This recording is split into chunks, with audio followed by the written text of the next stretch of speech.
Hello friends, welcome back to the new video. In this video guys, I am going to show you guys how can you off your color correction mode setting in your Motorola phone.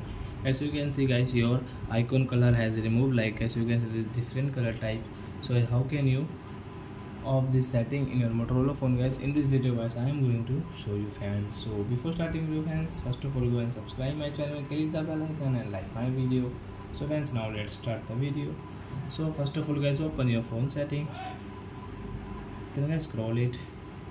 As you can see your accessibility setting, so guys tap here and guys again scroll it, and guys you can see your color correction mode setting. So guys tap here and guys use color correction, guys tap here means off. Then guys now you can see guys everything is fine in your Motorola phone. Your icon colors guys you can check in your Motorola phone.